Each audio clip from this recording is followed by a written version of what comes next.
Oh, James. Right.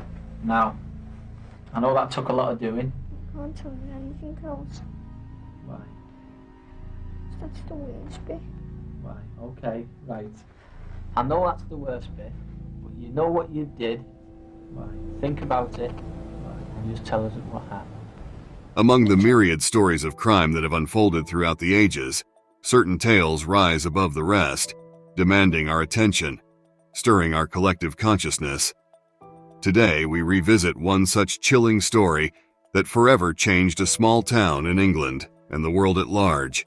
The story of James Bulger, a 2-year-old boy whose life was brutally cut short in Liverpool in the winter of 1993. What makes his story particularly harrowing is the age of the perpetrators, 2 10-year-old boys, John Venables and Robert Thompson. Through this retrospective, we aim to delve deeper into the societal, psychological, and legal aspects of this case that continue to be subjects of study and discussion even 3 decades later. The year is 1993, and we're in Liverpool, a city in the northwest of England. Known for its rich cultural tapestry and historical significance, Liverpool was synonymous with vibrant life and energy. However, beneath this lively facade lay the seedy underbelly of crime, much like any other bustling city. Yet, even by its own dark standards, the city was unprepared for the horrifying incident that was about to take place. Born to Denise and Ralph Bulger on March 16, 1990, James Patrick Bulger was a lively 2-year-old, the apple of his parents' eyes. With his innocent laughter and playful demeanor, he brought unparalleled joy to those around him. He was a beacon of light in his family's life, a life that was cruelly and abruptly extinguished. February 12, 1993, began like any other Friday for James and his mother, Denise. They planned a casual shopping trip to the New Strand Shopping Centre in Bootle, a district in Liverpool. The shopping centre was a hub of activity, with locals busily going about their day, making purchases, enjoying meals, and socializing. Little did they know that this ordinary day would soon morph into a nightmarish ordeal. In what Denise Bulger would later describe as a moment that would forever haunt her, she momentarily let go of James's hand to pay at a local butcher shop. Seizing this fleeting opportunity, 2 10-year-old boys, John Venables and Robert Thompson, led James away. It was a well-devised, calculated act that even now, 30 years later, chills us to the bone. The boys had laid the groundwork for a horrifying plan, and with this act, they set it into motion. Just by me, so the butcher's turned away from me for a minute, and then I looked down and he's gone, "If you've got me baby, just bring them back." Post-abduction, Venables and Thompson began a nearly 2.5-mile walk across Liverpool with James.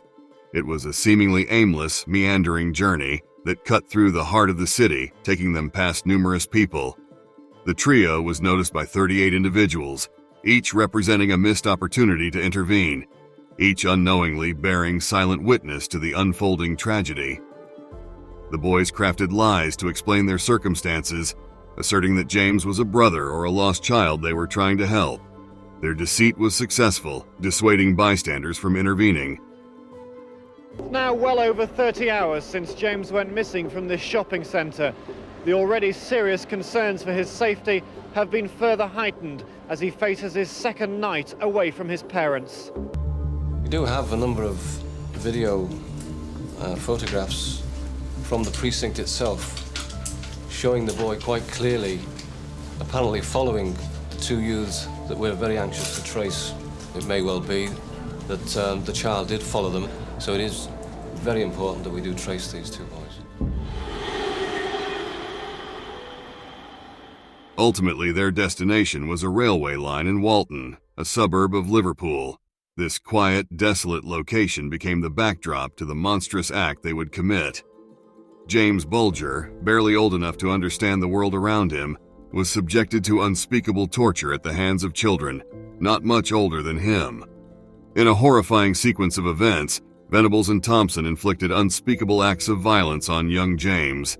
They subjected him to a merciless battery, attacking him with bricks and forcibly inserting batteries into his mouth, a shocking revelation made during the investigation that underscored the terrifying extent of their cruelty.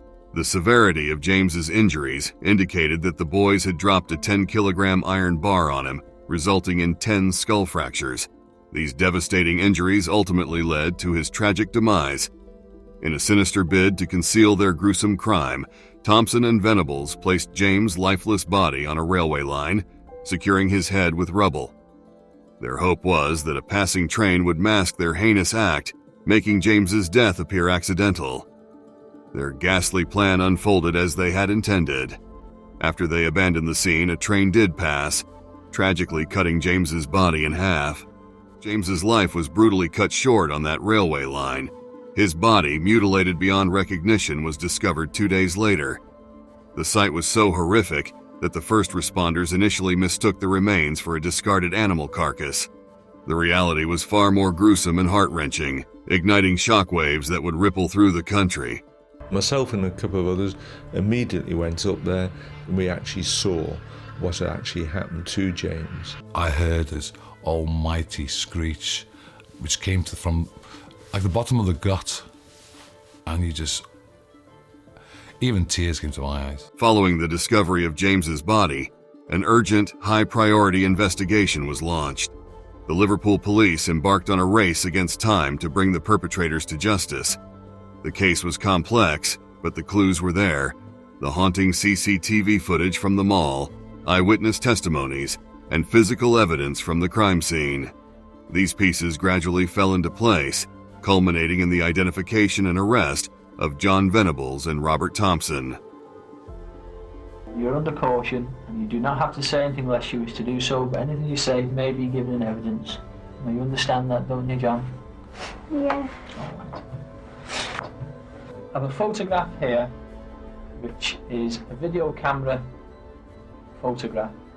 That's me. That's me. So the boy holding James's hand is you, Yeah.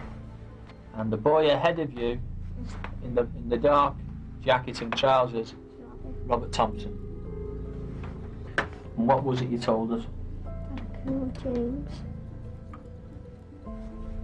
Right. Now, I know that took a lot of doing. I can't tell you anything else.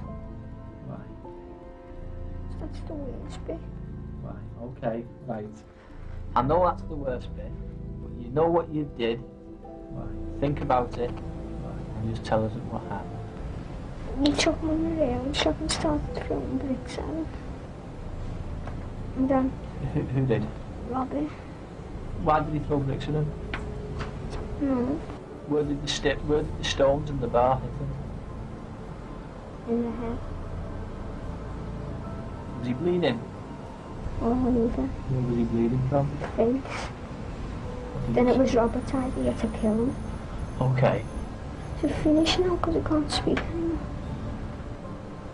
You have to look upon both boys quite separately. In Venables' case, in the interview, he was quite emotional. He was subject to breaking down. His activities in the interview room were quite bizarre, in so much he'd get up, he'd walk round, and he'd throw himself at one of the detectives for comfort and support. In Thompson's case, he was completely different. He was streetwise well above the age of 10. The trial that commenced on November 1st, 1993, was as much a legal proceeding as it was a societal reckoning. The accused were two 10-year-old boys, yet they were tried as adults, setting a legal precedent. This approach underscored the severity of the crime, the court's refusal to let their young age absolve them of their horrific acts. The trial gripped the nation and the world as evidence was presented, dissected, and deliberated. The trial came to a close on November 24, 1993, with Venables and Thompson being found guilty of abducting and murdering James Bulger. This landmark verdict marked them as the youngest convicted murderers in modern English history. The court sentenced them to detention during Her Majesty's pleasure, an indefinite sentence that left their futures uncertain. In the wake of the trial, the country plunged into debates about child criminal justice reform and societal responsibility. After serving 8 years, Venables and Thompson were released and granted new identities for their protection. Their lives diverged drastically. While Thompson maintained a low profile, Venables returned to prison repeatedly for parole violations. As we conclude this deep dive into the heartbreaking case of James Bulger, we're left grappling with complex questions about justice, rehabilitation, and the age of criminal responsibility. Many argue that Thompson and Venables, despite being children at the time of the crime, should have faced a longer period of incarceration due to the heinous nature of their actions. They suggest that the gravity of the crime, its violent nature, and the devastating impact on James's family all call for a more severe punishment. Supporters of this view often cite concerns about public safety, the potential for reoffending, and the need for justice for James. However, others argue that the focus should be on rehabilitation, especially given the young age of the perpetrators at the time of the crime. This case prompts us to consider the balance between punishment and rehabilitation, and to reflect on how our society treats its most serious young offenders. No matter the stance one takes, the tragedy of James Bulger's murder reminds us all of the urgency to protect our most vulnerable, and to work towards a world where such horrifying acts are unthinkable. As we close this chapter on a story that has deeply affected us all, it's important we remember James Bulger for who he truly was, a young, innocent child full of life and potential.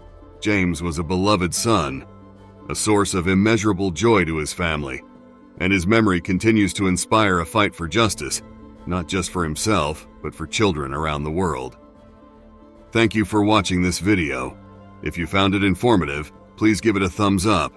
If you'd like to hear more stories like this, make sure to hit the subscribe button and turn on notifications.